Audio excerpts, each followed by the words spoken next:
Hi, this is JG Pasterjak from Grassroots Motorsports Magazine, and today we're going to take you on a lap of Daytona International Speedway, one of my favorite tracks, in our Chevrolet Corvette C5 Z06 project car. And along the way, we're going to give you some pointers about how to go fast around one of the most famous racetracks in the world. So right along, if you will, I'm going to start out by very loudly hitting the space bar so we can get a sync on both our audio and our video. And we'll see heading down the front straight. Now, in the Corvette, depending on aero package, we're going to pass start finish at between 150 and 160 miles an hour. You can see we're approaching start finish at 152 miles an hour. We're right about in the middle of the track, and we are approaching one of the most exciting parts of Daytona International Speedway, and that is the braking zone for turn one. Now, for most cars that are going at a pretty good clip, anything really above about 125, 130 miles an hour, you're going to have at least about 3 different segments of braking, and those are going to include finding your brake point, which is going to be still up on the banking a bit, initiating braking, transferring across those painted lines onto the flat, and finally a little bit of trail braking into turn one. A lot going on there. We're going to run it back just so I can show you the various phases, because this is very, very important to getting a lap right. And it's not so much important about the line you take. Yes, there is a line. You want to minimize the distance you travel. You want to take a line that you can control the car and brake in as straight a line as you possibly can. But more importantly than that, you've got about 4 different brake modulations that you are going through during this time. Now, we're initiating braking right here, a little bit past start-finish, where we've completed the tri-oval section. We're into the initial braking.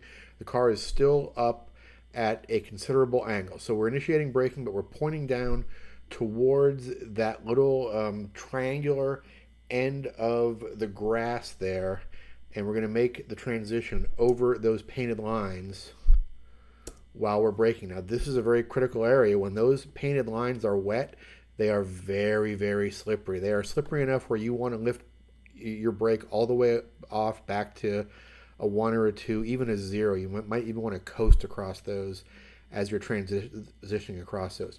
Once you complete the transition, you are now on flat land, which should be your maximum braking area because you're not going downhill, you're not transitioning, you are now on flat land, and you can start aiming for your turn-in point to turn one. So you want to cross fairly close to that outcropping on the left. You want to aim for the outside of the track, and you can use all of that outside of the track. That first painted line defines the outside of the track. If you go outside of there, you're probably not going to get in trouble. You're going to drive a lot further than you might have otherwise. But if you go outside there habitually, the stewards might want to talk to you on one lap every couple of sessions. No one's going to really give you a hard time. So there's plenty of runoff outside of turn one. But your best turn-in is right towards the outside of the track, and you're going to be pointing towards those white tires on the left, which is going to be right near your apex for turn one. Now, I usually apex it just a little past those tires where I can start seeing a little bit of daylight past the wall at turn one. You can hit that apex right at the tires, right past the tires, wherever you are comfortable. Again, this is a big, broad, wide, long radius turn, so your absolute 100% geometric apex.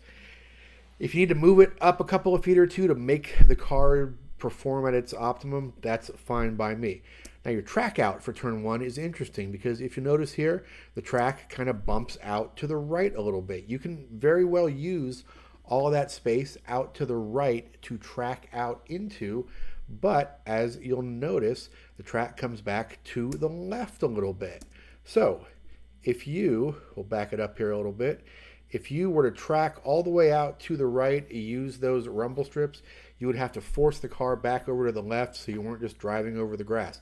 Watch the Rolex 24 sometime. You will see a lot of folks driving through the grass right after this part here. So don't necessarily have to use all of the track out here. Leave yourself half a car width You don't have to get the car quite back to the left as violently as you would were you to track all the way out to the right.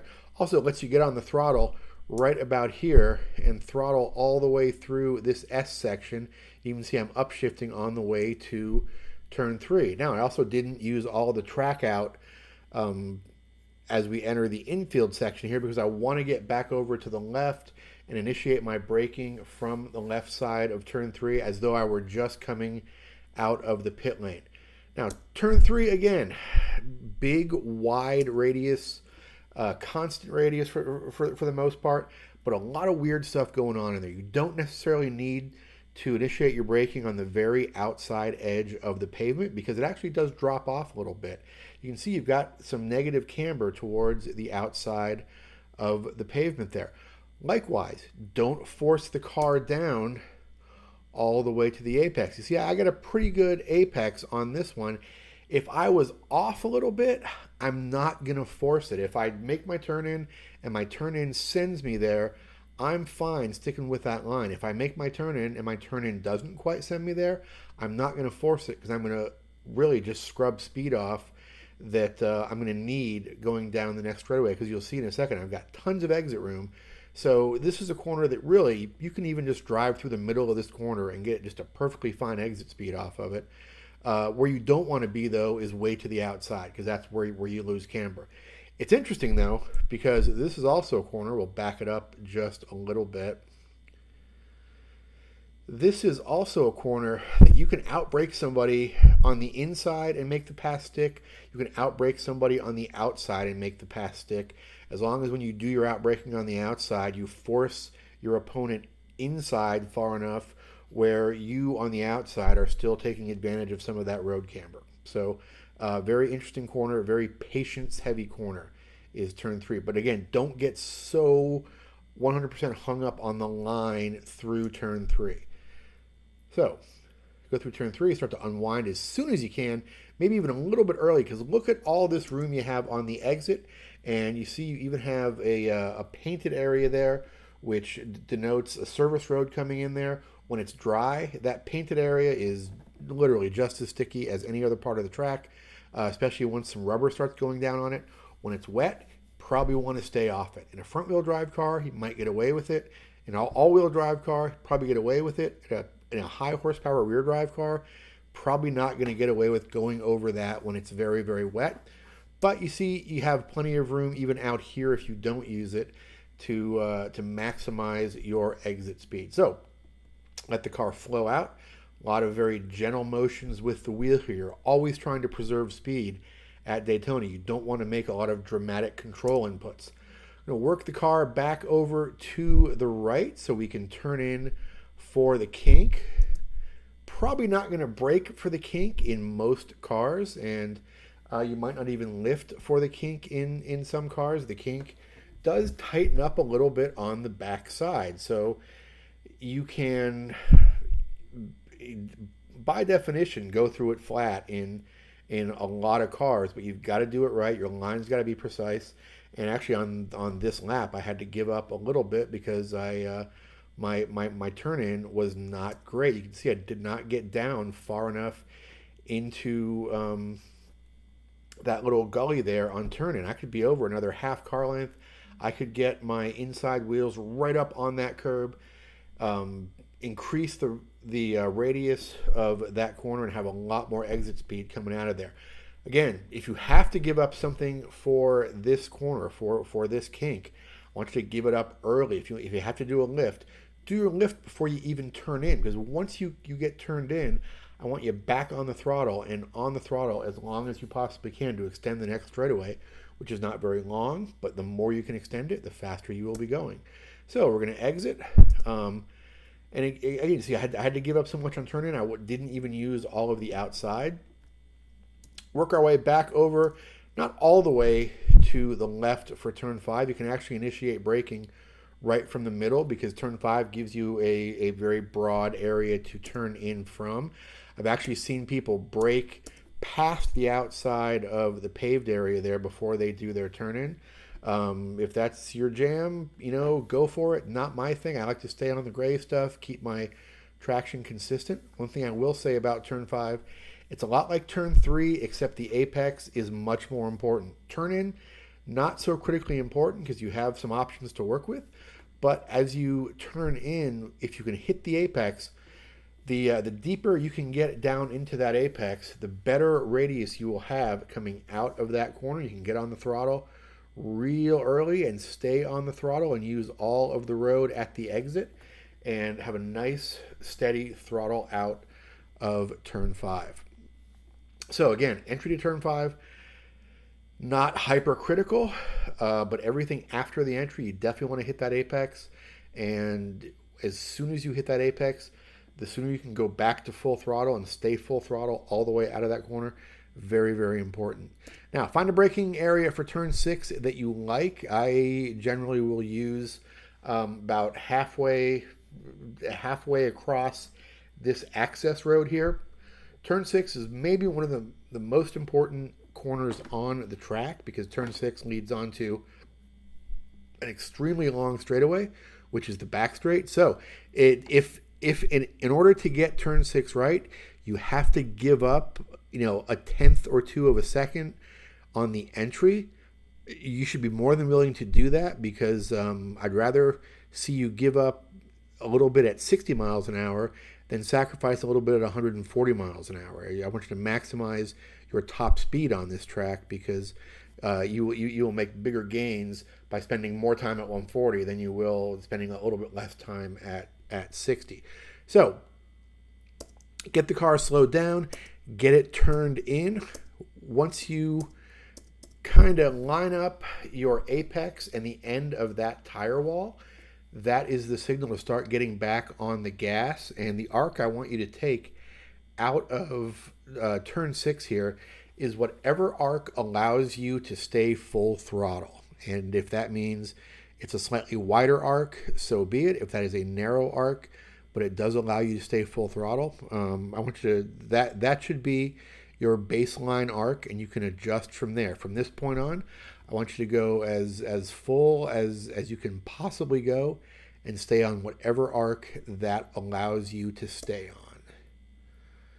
You can see my right leg is just buried as soon as I cross that apex, and all the way up onto the banking stayed at full throttle. So again, on the banking here, about midway along the banking, trying to move the wheel as little as possible and just let the car go where it wants to go as we approach the bus stop chicane. Now you see the braking markers over on the right.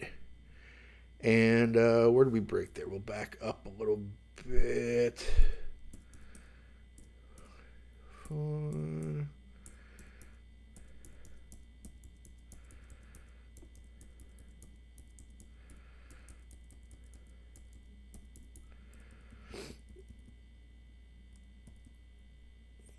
Okay, so it looks like we initiated braking right about there, which is just as we were passing the number 3 marker, and we've got a little bit of a gap between ourselves and the outside wall.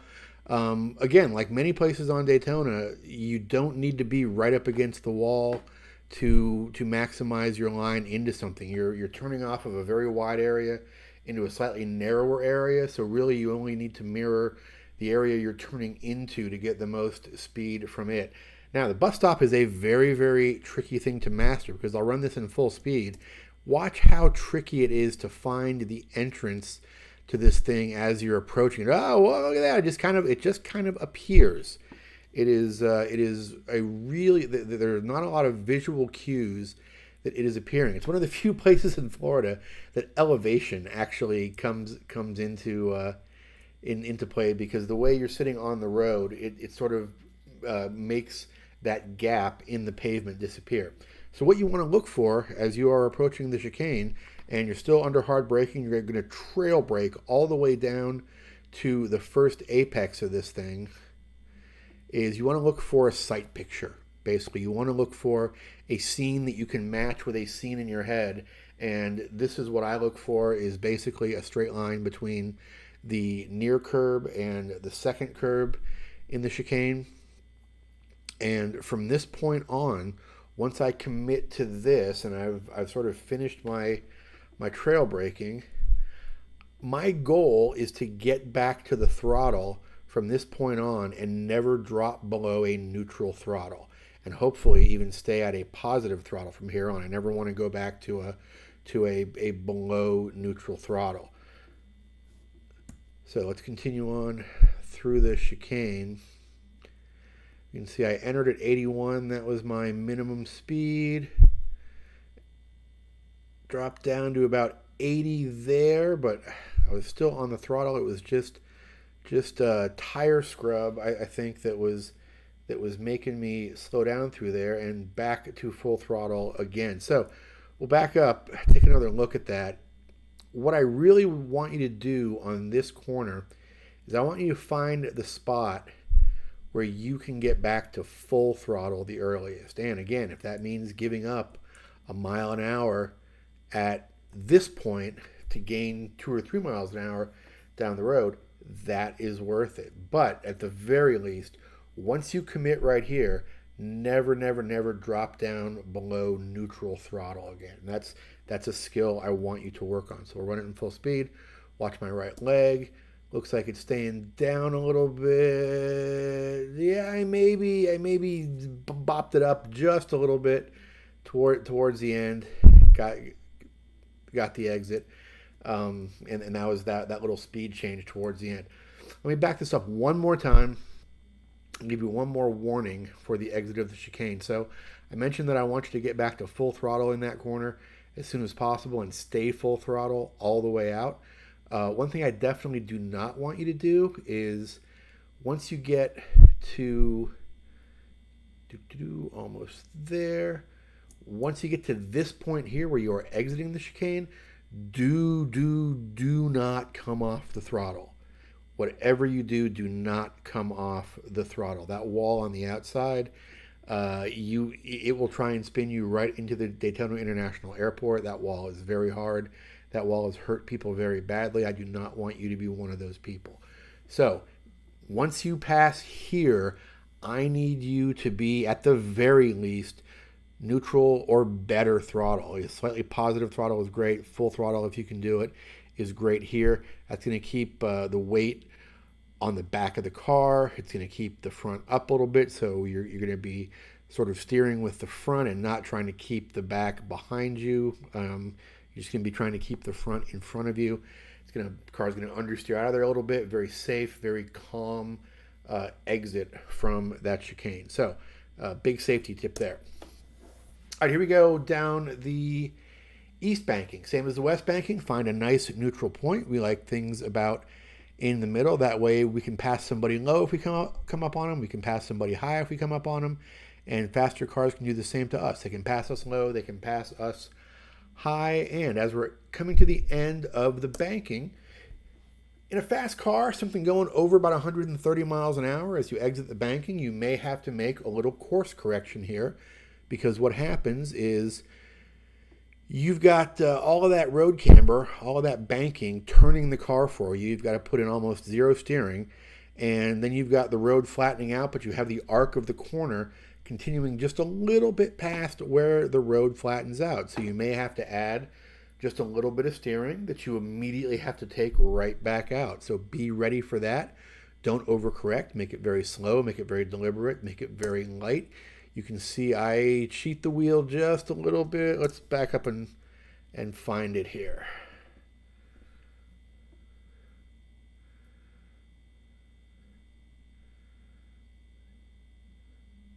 Yeah, you can see, watch the wheel shuffle in my hands. I've got it set. I actually don't, I keep my hands at 9 and 3, but I shuffle the wheel in my hands just a little bit. Little control input and give it back. And then we head for start finish, where we do it all over again down into turn 1. So this time we'll watch a complete lap of Daytona and put together what we have learned. So we are not tracking out all the way in turn 2, staying full on the gas, maybe even a little early shift there, downshift into third, in this car. It'd be second in some cars in turn 3. Stayed out a little bit further in turn 3 this time, but don't worry, you got plenty of room on the outside to make the exit, and you are now heading down towards the kink. Turn in as flat as you can, get to the inside as much as you can, and throttle out.